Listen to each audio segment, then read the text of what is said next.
Word on the street is that Nicki Minaj just went off on Beyonce and Megan after they allegedly teamed up to get her blackballed and sued for a whopping $5 million.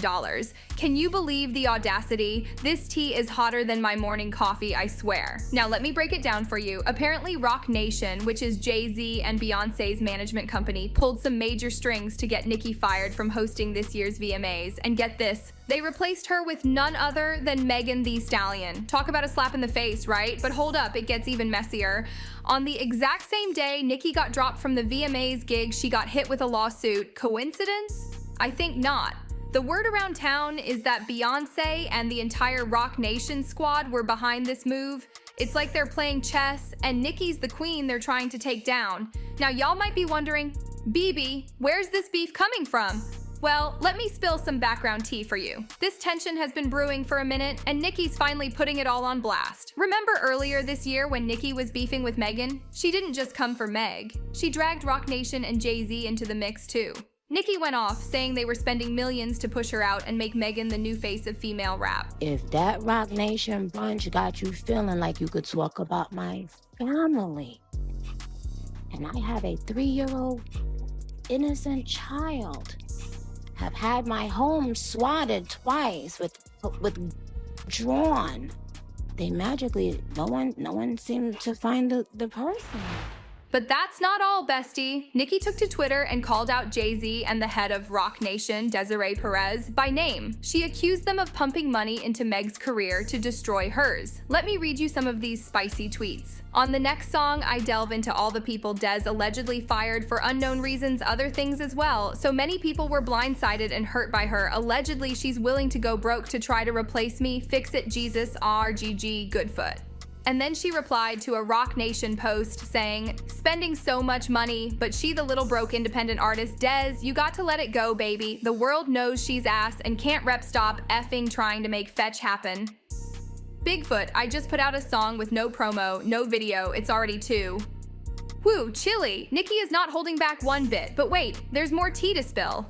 People started digging and realized that even before this Megan drama, Nicki had been hinting at Jay-Z and Roc Nation trying to sabotage her career. Remember when she went off on that hip-hop journalist Elliott Wilson? She dragged him for filth after he criticized her for doing a live stream with Kai Cenat to promote her new album. Nicki said, and I quote, Elliott, if you'd spit Jay-Z's D out for 1 second, you'd be able to be happy for the newcomers. Isn't that how y'all tried to tarnish my image by saying I'm not welcoming new girls in did songs with all of them? Though why you not happy for a young black man like Kai tomorrow B? You know how many tweets I've seen you post disrespecting me? Idiot Wilson.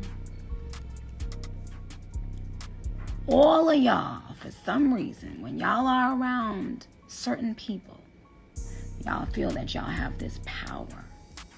Why? When y'all have an affiliation to Jay-Z in some sort of way, y'all be thinking that y'all can disrespect and violate. Now let's get into why Nicki's so heated with Desiree Perez, Jay-Z, Beyonce, and the whole Roc Nation crew. Apparently they've been working overtime to make Megan the new queen of female rap and push Nicki out of the spotlight. Can you believe the nerve? For those who might not know, Nicki hosted the VMAs in 2022 and 2023. And get this, during those 2 years, the viewership went up by a whopping 37%. You'd think everyone would be thrilled, right? Wrong. According to Nicki, some people in the industry, Roc Nation, weren't too happy about the VMAs giving her such a big platform. Nicki spilled the tea that she even got pushback about performing her song Red Ruby Da Sleaze at the VMAs. Now, if you don't know, that song was a diss track aimed at Megan, but did Nicki back down? Heck no, she performed it anyway and it got Roc Nation's panties in a twist. What made it even spicier was that Megan was in the building when Nicki performed the diss track. Talk about awkward. Roc Nation was not here for that kind of embarrassment, but Nicki, being the queen of petty that she is, brought all this drama to light on the VMA stage. She straight up told the audience that people were making calls to the execs to sabotage her, but she didn't give a flying fig and was gonna do her thing regardless. MTV is petrified because they got a couple calls yesterday and people were saying, what if Nicki says this and if Nicki says that? And it's okay, MTV, I can control myself. Because if you can't control yourself, you can't control anything around you, right? But you know who can't control themselves? Roman. Red Ruby was freeze. Chun-Li. So I'll think about it.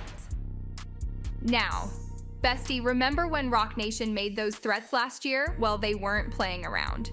Fast forward to this year, and Nicki was supposed to host the VMAs again for the third time in a row. It was gonna be extra special because the show was gonna be in her hometown of Queens, New York. But just a few weeks before the show, bam, she gets kicked to the curb and replaced with Megan. The audacity. But here's where it gets really juicy. The tea-spilling Twitter account at Keeping the Future Alive dropped the bomb about this swap before it was even announced. That means there was definitely some behind-the-scenes drama going down between Nicki and Roc Nation. And guess who came out on top? Roc Nation, because they've got Beyonce and Jay-Z in their corner. According to at Keeping the Culture Alive, Desiree Perez herself told the VMAs that Beyonce wouldn't show up unless they kicked Nicki out and put Megan in her place. They spilled the tea saying, BMA debacle Desiree Perez of Roc Nation MTV. She made sure it was known that if Nicki performed Red Ruby at the VMAs, there would be trouble. Remember, Nicki said in her opening monologue at the VMAs last year, phone calls were being made about her being the host of the show. Now Des has asked the VMAs to allow Megan to host and perform this year's 2024 so that Nicki won't be the main attraction in her hometown of Queens where the VMAs will be hosted this year. Beyonce is being used as leverage. Desire has the power to make sure Beyonce don't show up if the demands for Megan are not met. However ironic, for some people this may be a lot of trouble. Always leads back to Roc Nation, nothing I said has allegedly on it. Can you believe the nerve? Using Beyonce as leverage like that? It's giving very much Mean Girls, but make it music industry. But hold on to your wigs because it gets even messier. Right around the time all this VMA drama was going down, Nicki got slapped with a nasty $5 million lawsuit. A fan named Tamir Peak claims Nicki humiliated him by saying he was one sandwich short of a picnic. Tamir says Nicki accused him of being a paid mole during her hate train era and invited him to her hotel just to embarrass him on a live stream in front of 100,000 viewers. But that's not all. Tamir also claims that Nicki's husband Kenneth Petty attacked him at a Super Bowl party back in 2020. He says he tried to talk to Nicki about it in the DMs, but she allegedly couldn't care less. Fast forward to a few months ago, and Tamir says Nicki exposed him to all kinds of hate from her fans when she mentioned him on Stationhead, calling him a stalker and accusing him of impersonating members of her team. Now, Nicki's lawyer ain't having any of this. They straight up laughed at the case, calling it a shakedown for financial gain. And get this, they've got receipts. They're saying Tamir's been stalking Nicki on social media for years. They even found some disturbing tweets where Tamir was telling Nicki to make an OnlyFans account for her son, who was only about 2 months old at the time. Like, who does that? In a lot of his tweets, Tamir kept referring to Nicki's son as his nephew and talking about pulling up to her house for a playdate. This man really thought he was Nicki's bestie or something. There's even a video of him approaching Nicki with some other barbs, and Nicki immediately recognized him and called him out for always having her name in his mouth. Hold on, I see somebody here that been talking. Who? Is this one? Yes. Oh, What's the problem? Say what you got to say. Say what you got to You say, want mama. the camera, boo. I be talking because I love you, and I try to keep it real with you. If you love me, respect me. But wait, there's more. Tamir apparently attended 15 different shows on Nicki's Pink Friday 2 tour. He was even caught on video standing outside the arena for hours, waiting for Nicki's car to leave. If that ain't stalker behavior, I don't know what is. Now here's where it gets really sus. Word on the street is that Roc Nation might be behind this lawsuit drama too. People caught Roc Nation allegedly following Tamir on Instagram, and it set off all kinds of alarms. It's like Nicki wasn't just talking out of her ass when she said there's a deliberate attack on her career from the industry. Some fans are even advising Nicki to stop being so accessible to her fans. They're saying it gives people like Roc Nation a chance to allegedly cook up stories like this and drag her name through the mud. One person said, Nicki is too accessible, some fans are crazy to the point that if you upset them, they will literally take it personally and want revenge. I honestly think that's what happened with Tamir. He wants revenge because he no longer has access to Nicki like how his friends do.